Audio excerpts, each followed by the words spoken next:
वो चमचम चमचम चल रही है, परम प्रचंड, परम प्रकाश दीप दिन, परम प्रकाश रूप दिन राती, नहीं चाहिए वहां दिया घृत बाती। लेकिन कब? जब आगे बढ़ा हुआ है कि आत्म अनुभव सुख सुप्रकाशा, जब आप भजन करोगे तो आत्म अनुभव होगा। हवा में थोड़ी ढोलक बजा के रामचरितमानस पढ़ते हो, झांझ और मजीरा पढ़ते हो, फिल्मों की तर्ज पे गाते हो, और जब ये रहस्य गाने को होता है ना, तब पंडित बुलाओ, मेहमानों को बैठाओ, कुर्सी लगाओ, हवन यज्ञ कराओ, कोई सुनने को तैयार नहीं होता। और जो गाते हैं वो भी कहते हैं सुनो उनो ना, बस बढ़िया सी ध्वनि आवे जिससे बगल वाला 10-20 रुपया भी दे जाए। और बच्चे अगर इम्तहान देने वाले बगल के घर में हो तो उनके परीक्षा चौपट, लेकिन बक दो, कस के गा दो, कुछ तो 10-20 इनाम में मिल ही जाएगा। कुछ सिरफरे लोग होते हैं वो इनाम भी आते हैं, कुछ उसके बगल में बैठ के गा के भी आते हैं। हमारे सत्संगी तो नहीं गाते। सत्संगी कहता है कि ये पवित्र किताब बड़ी पवित्र किताब है, हम माखौल उड़ाने नहीं जाएंगे। सत्संगी तो नहीं जाएगा कोई, वो जानता है कि हमारे गुरु महाराज की ये पवित्र किताब पहले जन्म की है और इसमें सब भेद लिखा हुआ है। लेकिन ये संसारी लोग ढोलक और तबले में गा रहे हैं तो हमारा सत्संगी तो नहीं जाएगा। वो जानता है कि ये इसका मजाक उड़ रहा है किताब का। भगवान ऐसे मिलेगा? भगवान को पाने के लिए हमने कहा इन आंखों को, बाहर की आंख को बंद करना पड़ेगा, आंख बंद करके देखना पड़ेगा उस प्रभु को। अभी ध्यान में बैठाया, आंख बंद किया था ना, और कान बंद करके सुनना पड़ेगा, तो आवाज जो आ रही है वो आपको एहसास होगी। और जब ये जीव वहां जाता है तो ये सुगंधी कहते हैं, बहुत बढ़िया सुगंध है वहां। तो वो तीसरी, ये दो नाक भी हैं, तो इन नाक से आपको सुगंध नहीं, वो क्या मिलेगी? वो तीसरी नाक है तो वो सुगंध मिलेगी। तो ये जीव आत्मा यहां उतरना नहीं चाहती। मेरी माँ यही कह रही थी कि बहुत खुशबू थी वहां, अब गुरु महाराज कब बुलाओगे मुझे वहां? उसका ध्यान वहीं लगा हुआ था। उसके बावजूद 11 महीने हम लोगों के साथ रही, जब रोज कहती थी। अब क्या भूल गए हमें आप? तो ये चीज है ना, आत्म अनुभव सुख सुप्रकाशा, तब भव मूल भेद भ्रम नाशा। जब आत्म अनुभव होगा तो ये भव का भ्रम दूर हो जाएगा।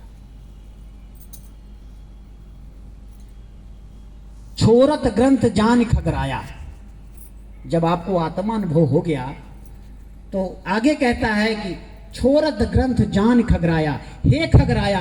उन्होंने काग भुसुंडी जी ने गरुड़ को सुनाया ये वृतांत, हमने एक जगह पढ़ा इसलिए बता रहा हूं कि कहा हे खगराया। खगराया कहते हैं गरुड़ जी को। गरुड़ एक पक्षी का नाम है, वो पक्षियों का राजा कहलाता है। छोरत ग्रंथ जान खगराया, हे खगराया, हे गरुड़।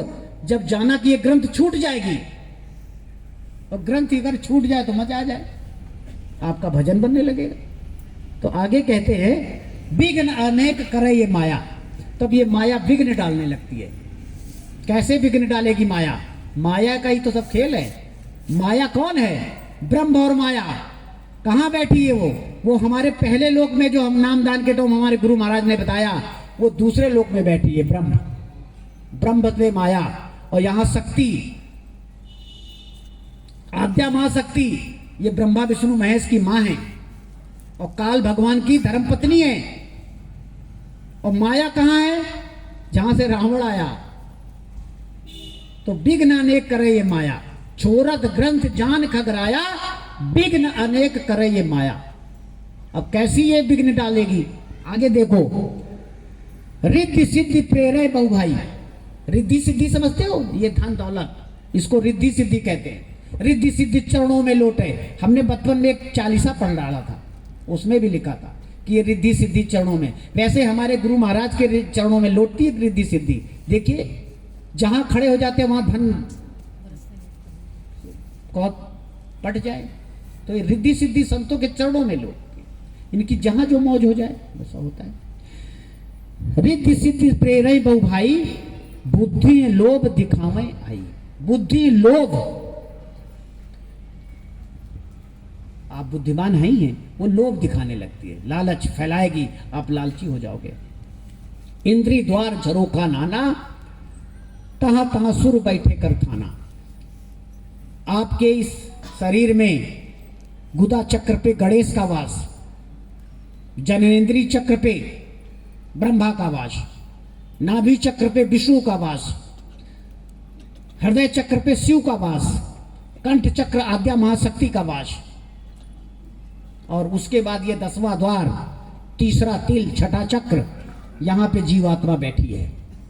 दोनों आंखों के मध्य जहां हमारी माताएं बहनें बिंदी लगाती हैं और हमारे भाई लोग तिलक लगा लेते हैं, पूज्य पंडित जी भी तिलक लगा लेते हैं। कहीं उनको बुरा न लग जाए तो उनको भी सम्मान सहित मैं कहता हूँ, पूज्य पंडित जी भी तिलक लगा लेते हैं, तो वो जीवात्मा वहां पे अपना प्रकाश दे रही है। अब सोचो, वो ऐसा नहीं है कि उसके मत्थे को काट डालो आप, तो जरा इसकी जीवात्मा देख लें, वो इतनी दूर बैठी है। संसार के कोई भी परमाणु बम उसको फोड़ नहीं सकते, उस जीवात्मा को नष्ट नहीं कर सकते।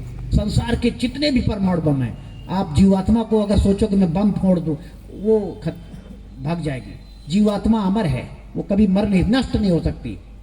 तलवार नहीं काट सकती, कोई हवा, कोई पानी ना वो उड़ा सकती है, ना डुबो सकती है, क्योंकि वो मत्थे के अंदर नहीं बैठी है, वहां पे प्रकाश डाल रही है।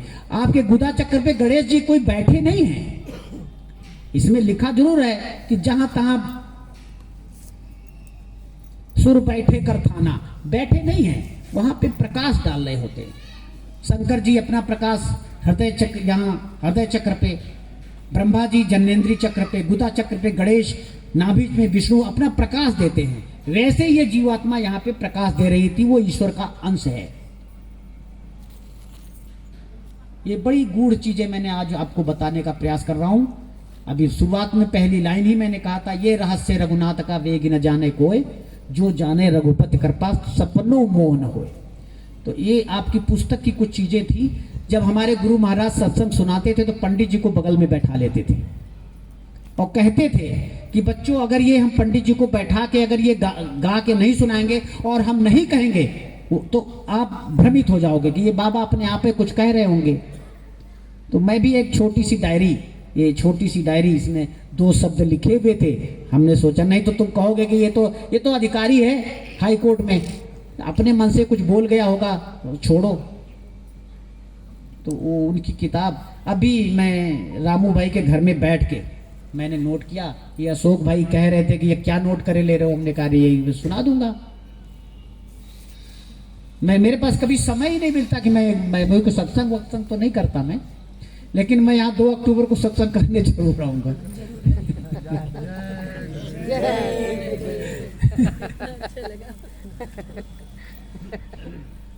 देखो बहन, अगर मैं अपने गुरु महाराज के 2 शब्दों को मैं सुना ना सका, हम शर्माते हैं, हम ये कहें हम शर्माते हैं, बोल नहीं पाते। अरे हमारे भाई लोग ही तो बैठे हो, काहे की शर्म भाई। मेरे बेटे से मैंने कहा सुना दो, उसको काहे की शर्म भाई। हर गुरु भाई मेरा वक्ता है, अपने अपने ब्लॉक में बोलता है। तो ये नए लोग भ्रम में न रहना, ये सब हमसे 2.5 गुना, 4-4, 10-10 गुना बड़े हैं। हमने तो कुछ सत्संगियों को बुलाया भी, मैं कल यहाँ फ्री बैठूंगा, आना, हमको भी कुछ ज्ञान दे देना, वो हमको सुना देंगे। बहुत कुछ चीजें आज जो मैंने बोला भी है, हो सकता बहुत त्रुटियां हो गई होंगी, वो हमको समझा देंगे कि ऐसे नहीं ऐसे बोल देना, अगली बार मैं और अच्छा बोल जाऊंगा। लेकिन मेरे बोलने से आपको कुछ मिलने वाला नहीं। हमारी बात को इतना मान लेना कि मथुरा चले जाना और संत महात्मा से नाम की दौलत ले लेना, और वो नाम की दौलत, वही शब्द आवाज जो वहां से आ रही, उस आवाज को कैसे पकड़ेंगे, वो दौलत वो दे देंगे। आप अपने घर में 24 घंटे आप काम करिए, मैं नहीं तय करता, लेकिन गुरु महाराज कहते हैं, महाराज जी भी वर्तमान में कहते हैं कि 24 घंटे में 2 घंटे, 1 घंटा शाम को और 1 घंटा सुबह अपनी जीवात्मा के लिए दे दो। भजन ध्यान सुमिरन, बस 20 मिनट का भजन, 20 मिनट का सुमिरन और 20 मिनट का ध्यान। सुबह कर लो, शाम को कर लो।